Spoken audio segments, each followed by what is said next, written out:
Hello guys! Ayan, mag-imbento tayo ng lulutuin.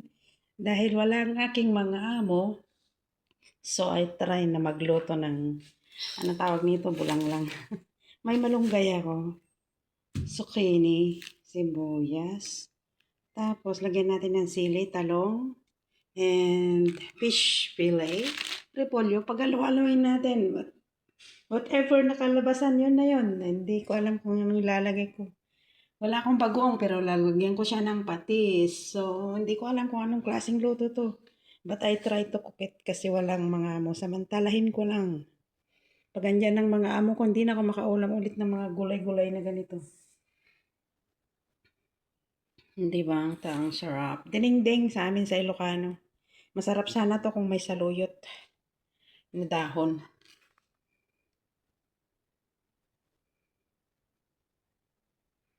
Ayan, luto-luto muna tayo. Let's prepare.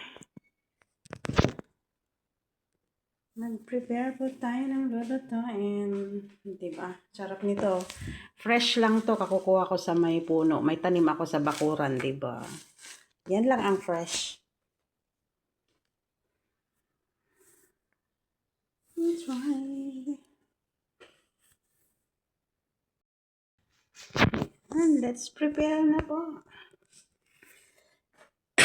Dahil malalaki yung talong. Dahil sobrang laki yung talong. Well, galing. Dahil sobrang laki ng talong, so hihiwain natin siya, babalatan. Tapos gawin natin maliliit. Wala kasing talong na maliit dito eh. Ayan yan.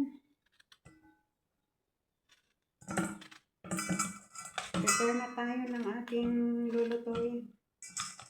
Mag-isa lang ako pagka dinner ko tsaka ano to. Hapon ko na to kasi mabuto. Maraming buto-buto. And zucchini. Diba? Sarap. Orasan natin ang ating zucchini.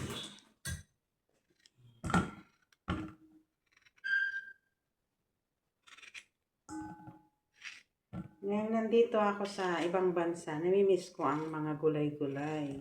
Pagdating na sa Pilipinas, pag nagturkod na ako, sawang-sawa na sa gulay. Magwiwish na yung mga pagkain dito. Diba? Crazy life lang. Pag nasa abroad, hinahanap ang pagkain Pinoy. Pero pag uwi, magsasawa na tayo ng mga ano. But it's my favorite kasi mga gulay.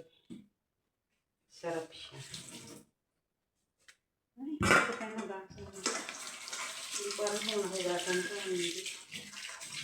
I forgot. Then, para maging matamis, lagyan natin ng bawang. Tsaka sibuyas.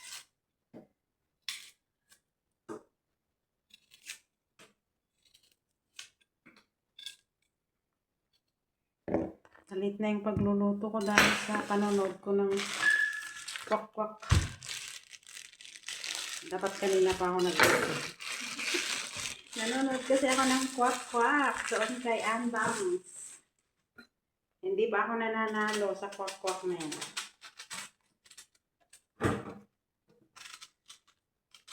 Ayan. Kasi masisira na to kaya ilalagay ko na rin ang repolyo. Hindi ko alam kung anong lasa nitong aking dinengdeng. Basta mixed vegetable lang siya. Diba? Experiment ng gulay-gulay. Kasi pagdating ng mga amo ko, di na naman ako makakain nito.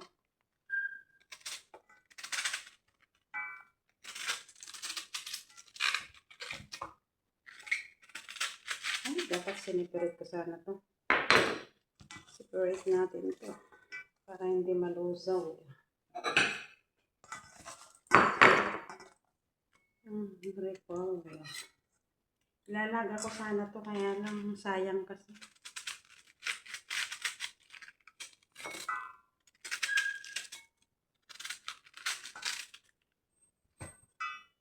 Ayan yung pinapanood ko. Nanonood ako kay Unbangs ng Kwak Kwak. Hindi pa ako nananalo.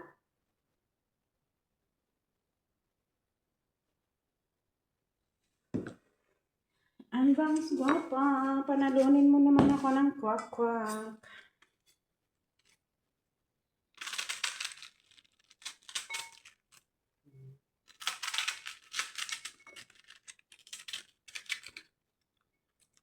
Dami na nito. Mag-isa lang naman akong kakain. Tapon na yun.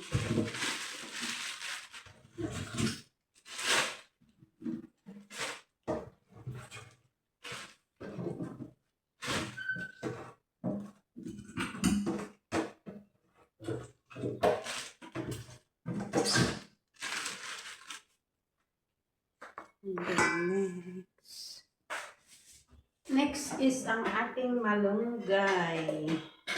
Diba? Ang sharp nito. Hindi na yun ako gasan. Kasi kakuha lang mo sa tono.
Ayan.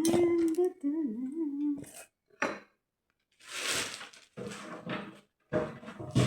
Ay, nakatapon na pala ako ng basura. Alam mo ang ating isasahog na isda. Fish. Fish. Fish fillet. Pipritoyin ko naman.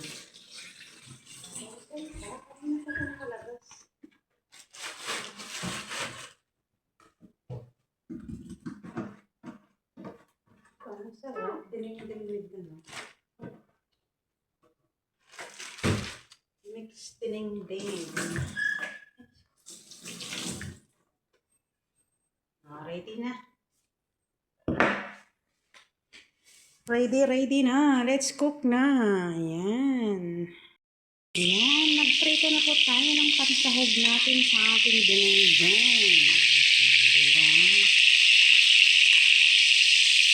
Pwede tayong magprito-prito ngayon kahit mag-amoy kasi sa ano pang dating namin.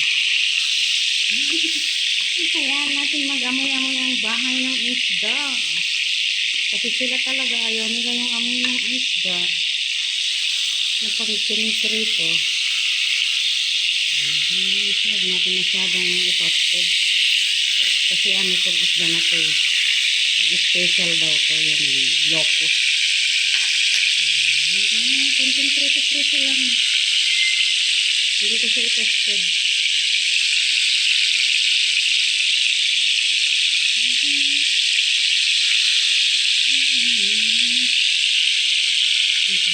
Ang sarap niya. Ang taba-taba niya.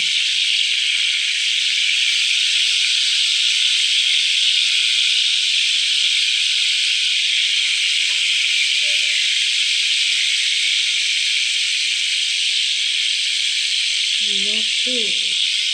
Locos. Locos ang tawag ng amo ko. Hindi ko alam yung ano yung ano ko. Hindi siya sibas. Locos. Malaking malaki siya. Yan, lagyan na natin siya ng patis. Ito ang aming patis from Thailand. Basta kunti lang kasi yan, baka maalat.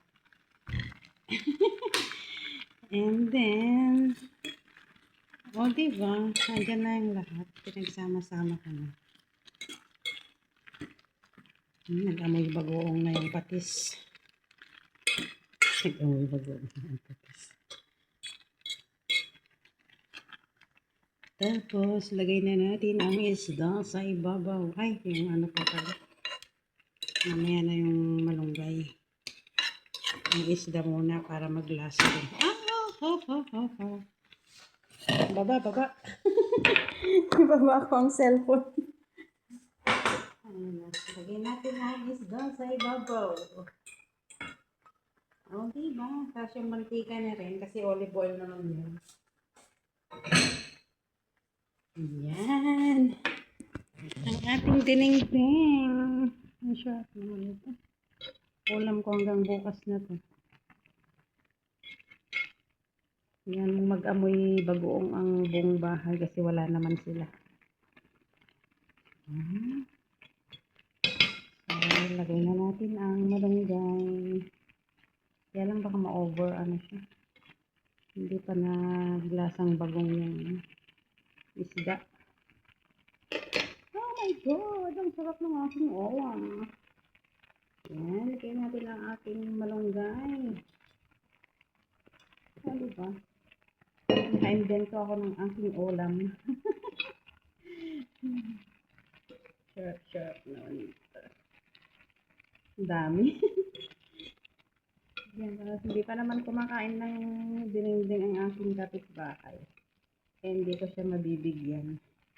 Yung hipon kahapon, yun, nabigyan ko siya kasi gusto niya ang hipon.